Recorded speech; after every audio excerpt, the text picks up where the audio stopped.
Trevor, we'll come back to you in the course of the conversation, but we do have joining us via telephone the Minister of Labor and Productivity, Dr. Chris Ngige. Also, there is Joe Ajero of Organized Labor. Thank you very much for joining us, gentlemen. Dr. Ngige, let me start with you. Do you think that 22,500 is worth the services and time and life of the Nigerian worker? Please come again, come again. I didn't get you clearly. The figure that has been said, that has been put forth by the governors from 22,500, do you think it's that the Nigerian worker deserves that? Well, the governors under the auspice of Governor Forum invited us yesterday, the Budget and Planning Minister, the Executive Chairman of Salaries, Incomes and Wages Commission, and myself. So we made presentations to them and we discussed with them. You see, what they have done is that they said that their figure should be 22,500. And there are two sides to this figure they brought out now. First and foremost is that it didn't match the federal government figure of 24,000. And I made it clear to them that the federal government is already standing at 24,000. So nobody expects them to do anything less. However, it is true that at the committee stage, some of them made proposals, which they later on withdrew. But even those proposals, some of them were up to 24,000, some were 21,000, some were 22, some were 25, and those kind of figures. But the important thing now is that we are at the critical stage of fixing a figure. And I want to make it clear that at the last meeting, which we held on the 5th, because the president of NLC keeps on saying an agreement was reached. I say there's no agreement on the figure because I was present at the meeting. It's not hearsay. And I did tell them at that meeting that you don't hoist a figure on an employer. You cannot, because it could be a case of the tail wagging the dog instead of the other way around. We looked at the figures and they decided to move a motion that's Labour moved a motion, seconded by some portions of the organized private sector on 30,000. And I was present and as deputy chairman of the committee and as the Minister of Labour who should guide the committee on labor relations and even on ILO programs of doing things. I told them that the minimum wage or process of wage fixing is done by consensus. In fact, the word used by ILO is mutual agreement. So if you don't have a mutual agreement, how do you say you have arrived at a figure? So that's my take. Labour will not like it, but that is the truth of the matter. That is the truth of the matter. So I'm asking them, the governors have not even done enough. I told them point blank yesterday that this 22,500 is even rejected by federal government. We reject it from them. So we are still hoping that we can get back to discussion, negotiations, and dialoguing, because that's what the ILO says, social dialoguing. We'll do what is called social dialogue, so that we can all come on one page. We'll be on the same page on the figure. I do not think that strikes, threats to strike, and then striking will solve the matter. If you strike, I thought you'll be able to negotiate. That's what it is. What is there?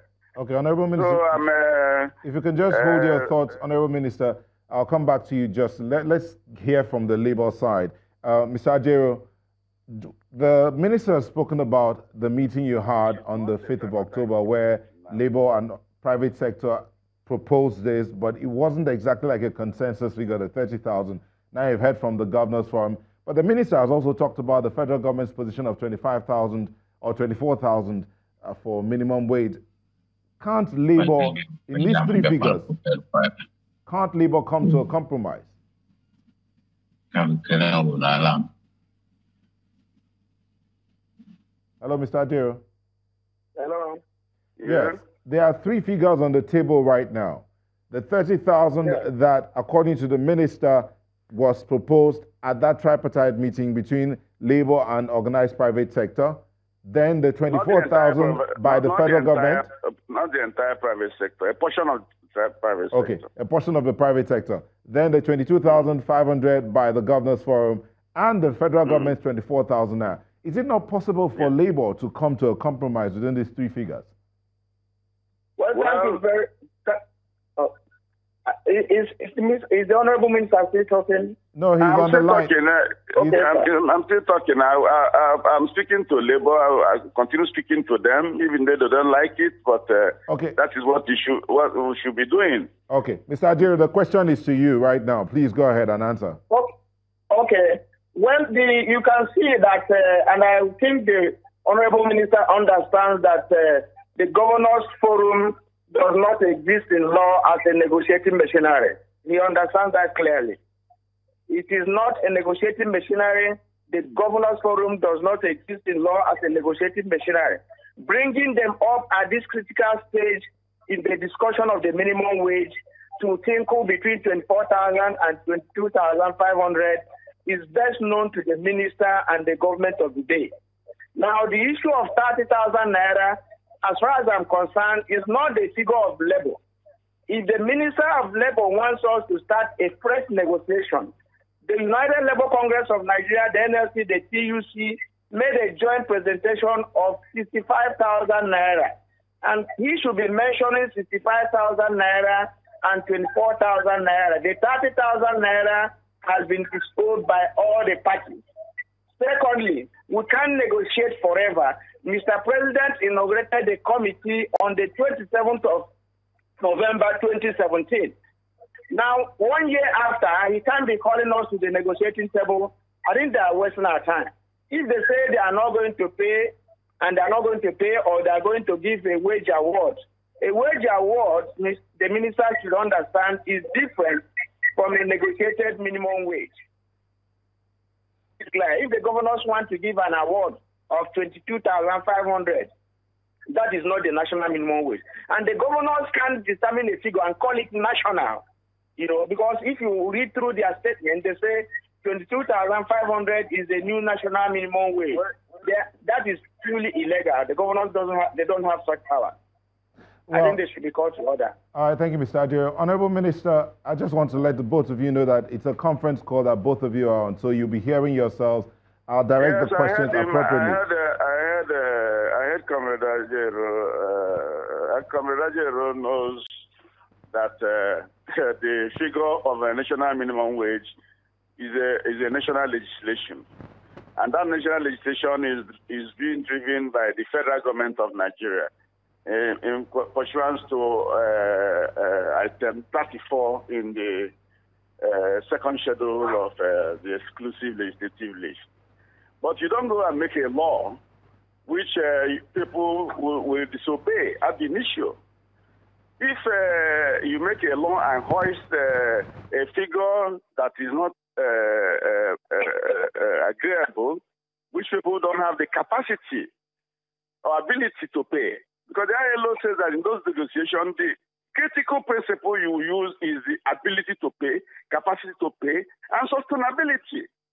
They call it affordability and sustainability. So he knows it. If you hoist a figure on employers of labor that they cannot pay, the logical thing they would do is that to maintain that personnel cost, they will change the number of persons.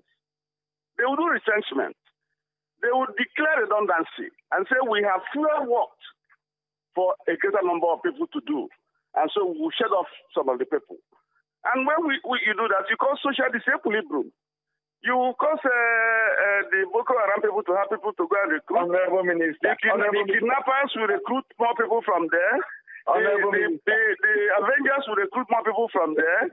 The up, we recruit more people from there. And then you will have a security problem. A comment, Honorable Minister. A comment, sir. Let the Honorable Minister accept this fact that Nigeria, this 30,000 should be the lowest in Africa. And in trying to track Nigeria in the poverty index. It is not the lowest in Africa. It is, Honorable Minister. Look at the figure of Angola, look at the figure of other people. Honorable Minister, in trying to situate Nigeria in the poverty index, I don't think you can beat your chest before the international community to say you are paying $90 as minimum